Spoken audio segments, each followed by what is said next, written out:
ఒక చిన్న కుటుంబం. అమ్మ, నాన్న, కూతురు వీళ్ళే ఉండేవాళ్ళు. తన చిన్న వయసులోనే తను పుట్టగానే తల్లి చనిపోయింది. తండ్రే తల్లిగా మారి తల్లి లేని లోటు తెలియకుండా, చిన్న దెబ్బ కూడా తగలకుండా ఎంతో ప్రేమగా, గారాబంగా పెంచుతున్నాడు వాళ్ళ నాన్న. తన కూతురు మహారాణిలా పెరగాలని, దేనికి వెనకడుగు వేయకూడదు అని అనుకుంటూ అన్నీ చేస్తున్నాడు. తన స్తోమతకు మించింది అని తెలిసినా కూడా అన్నీ చేస్తున్నాడు. తండ్రి వాళ్ళ కూతుర్ని ఇంజనీరింగ్ చదివిస్తూ అడిగింది లేదు అనకుండా అన్నీ చేస్తూ వస్తున్నాడు ఆ తండ్రి. అలా ఒకరోజు ప్రియాంక వాళ్ళ నాన్న దగ్గరికి వచ్చి, నాన్న, నా దగ్గరున్న ఫోన్ నచ్చలేదు, నాకు ఇంకో ఫోన్, మంచి ఫోన్ కావాలి నాన్న. మా ఫ్రెండ్స్ అందరి దగ్గర ఉంది, మంచి మంచి ఫోన్స్ ఉన్నాయి, నాకు కూడా వేరే ఫోన్ కావాలి నాన్న అని అడిగింది. కొన్ని రోజులు ఆగు తల్లి, కొనిస్తాను, ఇప్పటికిప్పుడు అంటే నా దగ్గర అంత డబ్బు లేదు అని వాళ్ళ నాన్న సమాధానం ఇస్తాడు. అప్పుడు వాళ్ళ కూతురు, ఎప్పుడు మీరు ఇంతే, నేనేం అడిగినా తర్వాత తర్వాత అని అంటారు అనుకుంటూ వెళ్ళిపోతుంది. కొన్ని రోజులకు మళ్ళీ ప్రియాంక వాళ్ళ నాన్న దగ్గరికి వచ్చి, నాన్న, ఫ్రెండ్స్ అందరూ కాలేజ్కి స్కూటీ మీద వస్తున్నారు నాన్న, నాకు కూడా కొత్త స్కూటీ కావాలి అని అడిగింది వాళ్ళ నాన్నని. అప్పుడు వాళ్ళ నాన్న, అంత డబ్బు అంటే ఇప్పటికిప్పుడు ఎలారా తల్లి అని అన్నాడు. అప్పుడు ప్రియాంక ఇలా చెప్తుంది, ఒక్కసారి కట్టాల్సిన అవసరం లేదు, ఇన్స్టాల్మెంట్లో తీసుకోండి, కొంత కొంత కట్టొచ్చు నాన్న అని చెప్పింది. కొన్ని రోజులు ఆగమ్మా అని వాళ్ళ నాన్న అదే సమాధానం ఇస్తాడు. కోపంగా రూమ్లోకి వెళ్ళి మళ్ళీ తిరిగి వెనక్కి వచ్చి కోపంతో, పోనీ కనీసం ల్యాప్టాప్ అయినా కొనివ్వండి అని అడగంగానే వాళ్ళ కూతురు అంతలా అడుగుతున్నా ఏం చెప్పాలో అర్థం కాక అలానే సైలెంట్గా ఉంటూ ఏదో రాస్తూ ఉంటాడు. అప్పుడు ప్రియాంక, నేను ఇంతలా అడుగుతున్నా మీరు ఏదో రాస్తున్నారు, ఏంటది అని వాళ్ళ నాన్నని ప్రశ్నిస్తుంది. వాళ్ళ నాన్న, ఏం లేదమ్మా, ఆఫీస్ వర్క్ అని చెప్పాడు. ఇంతకీ నాకు ల్యాప్టాప్ కొంటున్నారా లేదా అని ఈసారి కొంచెం కోపంగా అడిగింది. అది కాదు తల్లి, నెల ఆఖరి కదా, కొంచెం టైం ఇవ్వు, కొనిస్తాన్రా. తండ్రి మాటలు అర్థం చేసుకోలేని కూతురు కోపంతో రూమ్లోకి వెళ్ళి తలుపులు వేసుకుంది. వాళ్ళ కూతురు వాళ్ళ నాన్నతో 3 రోజులు మాట్లాడలేదు. ఒకరోజు వాళ్ళ నాన్న వాళ్ళ కూతురు దగ్గరికి, ప్రియాంక దగ్గరికి వచ్చి, తల్లి, ఆకలేస్తుంది నాకు, రా తల్లి, వచ్చి తినురా, నీకు ఇష్టమైనవన్నీ చేశాను అని అంటాడు. నాకేమొద్దు, నా ఇష్టాలన్నీ ఎప్పుడో చచ్చిపోయాయి అని చెప్పి డోర్ గట్టిగా వేసింది. అప్పుడు వాళ్ళ నాన్న బాధతో తన గదిలోకి వెళ్ళి తలుపులు వేసుకున్నాడు. మార్నింగ్ ఎంత లేట్ అయినా వాళ్ళ నాన్న బయటికి రాకపోవడంతో కూతురు వాళ్ళ నాన్న రూమ్లోకి వెళ్ళింది. ప్రియాంక వాళ్ళ నాన్నని పిలుస్తుంది. లే నాన్న, లేట్ అవుతుంది అని అంటుంది. ఎంత పిలిచినా పలకపోయేసరికి కూతురికి కన్నీళ్ళు ఆగడం లేదు. వాళ్ళ నాన్న ప్రియాంకని ఒంటరి చేసి వెళ్ళిపోయాడు. వాళ్ళ నాన్న పక్కనే ఒక లెటర్ కనిపించింది ప్రియాంకకు. అది వాళ్ళ నాన్న మొన్న రాసిన లెటర్లా అనిపించి తీసి చదువుతుంది ప్రియాంక.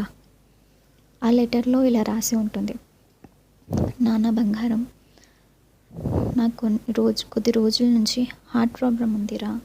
ఇప్పుడు నా ప్రాణం కన్నా నీ కెరియర్ ఇంపార్టెంట్ రా. ఎప్పుడు పోతానో నాకే తెలియదు. అందుకే నీ పేరు మీద ఫ్యూచర్ ఎల్ఐసి ఫండ్స్, అలాగే హైయర్ స్టడీస్ కోసం ఖర్చులు, అలాగే బ్యాంక్ బ్యాలెన్స్, ఇంటిని నీ పేరు పైకి మార్చాను తల్లి. ఇంకో ఇల్లు కూడా కొన్నాను. వాటికి సంబంధించిన డాక్యుమెంట్స్ అన్నీ ఈ డ్రాలోనే ఉన్నాయి. అసలు మీ అమ్మ చనిపోయాక మొదటిసారి నేను నా చేతిలోకి తీసుకున్నప్పుడు నీ చిన్ని చేతులతో ఆ పిడికిలిలో నా చేతి వేలుని పట్టుకున్నావురా.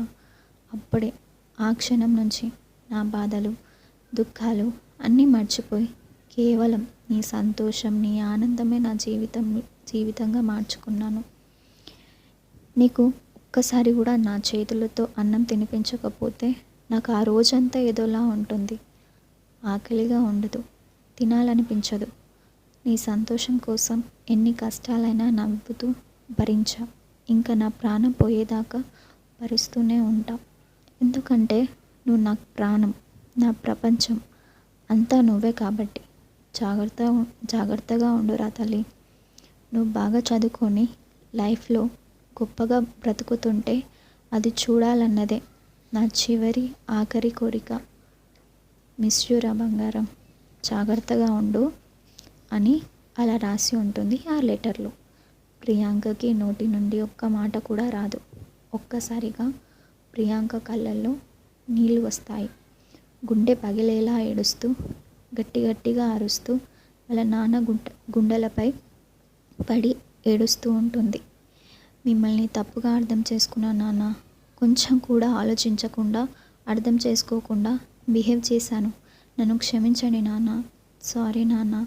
ఒక్కసారి లే నాన్న, ప్లీజ్. కళ్ళు తెరవండి. తెరిచి ఒక్కసారి నన్ను చూడండి. నన్ను వదిలి వెళ్ళకండి నాన్న. సారీ నాన్న. నాకు మీరు తప్ప ఇంకెవరు వద్దు నాన్న. మీ ప్రేమ నాకు కావాలి.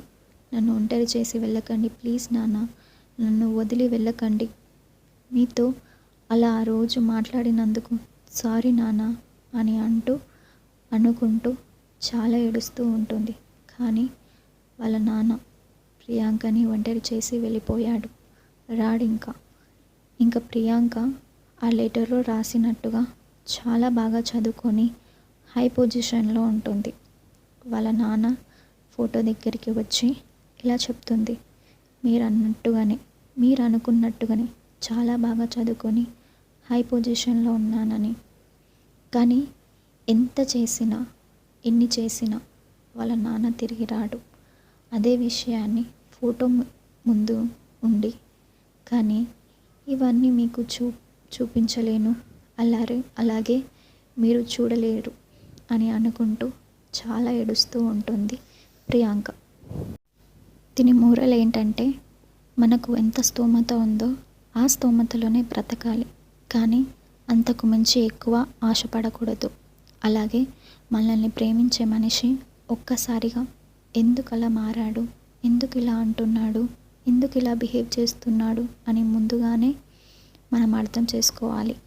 కానీ తొందరపడి అపార్థం చేసుకోవద్దు. మనం అనుకునే అపార్థాల వలన, అలాగే మనం అర్థం చేసుకోకపోవడం వలన కొన్నిసార్లు కొంతమంది మన జీవితంలో నుంచి శాశ్వతంగా దూరం అయ్యే ప్రమాదం ఉంది. ఒక మనిషి మన పక్కన ఉన్నంత వరకు తన విలువే తెలియదు. ఎప్పుడైతే దూరం అవుతారో అప్పుడే తెలుస్తుంది. అందుకే తొందరపడి ఎవరిని దూరం చేసుకోవద్దు. ఇదొక తండ్రి కూతుర్ల అందమైన కల్పిత కథ, ఊహించుకొని రాసుకున్న కథ. బాగుందా? కథ మీకు ఎలా ఉందో తప్పకుండా కామెంట్స్ ద్వారా చెప్పండి. తెలుసు కదా, మీ కామెంట్సే నా అక్షరాలకు ఊపిరి. కాబట్టి కామెంట్స్ ద్వారా నాకు తెలియచేయండి. అలాగే thank you so much for watching this video.